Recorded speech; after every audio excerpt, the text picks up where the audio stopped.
Dabar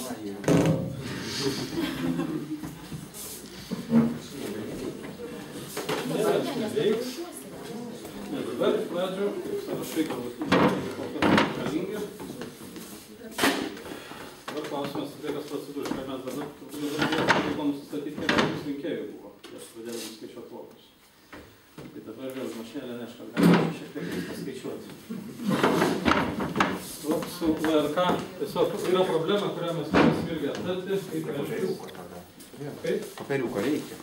Nu, visko čia gali reikėti, nes šiek tiek yra mūsų draugų iš VRK yra toks dalykas.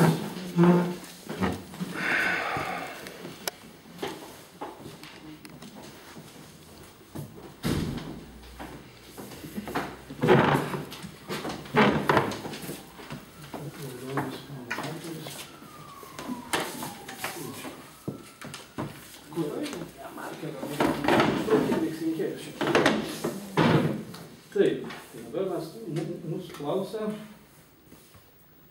galutinį rinkėjų skaičių suskaičiuoti. Iš tai susideda iš galutinėme rinkėjų sąraše esančių. Tai yra tas skaičius, kuris buvo šių metų spalio 1 dienos pabaigai, prasideda balsavimas skaičius. Be jo reikia pridėti papildomai įrašytus rinkėjus, tai visi tie, kurie balsavo spalio iki šios dienos pabaigos, jie atsidūrė papildomame sąraše, kuris pagal dydį beveik gavosi tokio pat dydžio kaip pagrindinis, bet yra. Ir atimti tuos, kurie yra išbraukti dėl vienų ir kitų priežasčių, ir tada gausime galutinį. Tai skamba paprastai, lengviausia yra su galutiniu rinkėju, tai buvo 2974 spalio 1 dienos darbo dienos pabaigai. Spalio 2 dieną mes turėjom 2974, nuo jo pradėjome balsuoti antrą dieną. Šiandien rytą mes pradėjome nuo 3733. Ir tas skaičius jau neatitiko mūsų duomenų, nes po to, kai paaiškėjo, susirašėme su Vyriausia rinkimų komisija, buvo tik 4 dubliai. Yra žmogus, yra 4 konkrečios pavardės.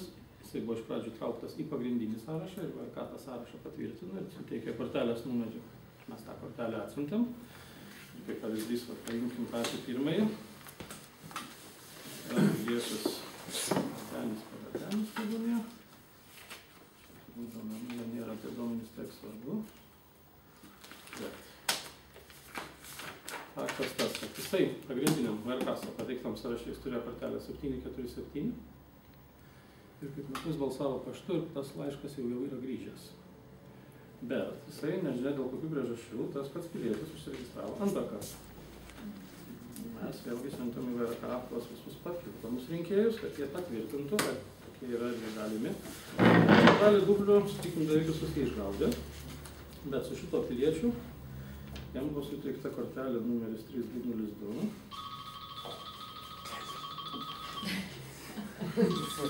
Ir ką mes matome, jis čia bendrauja, gyvenantis tuo pačiu adresu, jisai, sakoma, balsuoja antrą kartą.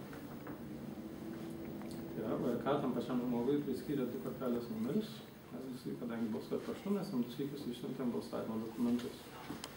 Kaip žinia, pagal įstatymą balsuoti galima 1 kartą, tai problemos čia didelės nėra, reikia vieną dublį išbraukti. Tai, sakykime, šiuo konkrečiu atveju aš siūlau braukti dublį 3202, kuris šiai dienai aktualizuotame sąraše yra, bet jo nėra to senesnės numerių, nes su savo pirminė kortelė jis buvo išsiųsta paštu rugsėjo 28, jis spalio 8 yra mes negalime atgauti. Tada žmogus savo valią pareiškia, antro laiško, nes žinios apie jo gavimą nėra. Ir jeigu mes jį brauksime, tai jeigu neateikime, neįsiskaičiuos. Tai vienbalsiai? Taip. Dabar tik tai braukti. Tai reikia pažymėti, kad... Jo, braukti reikia už tai. Markerį raudoną savo čia, bet jeigu jūs palaukite, aš jį atsinešiu su žiniuotę. Lauksi? Nu, palaukti. Raudonas tai uždarys.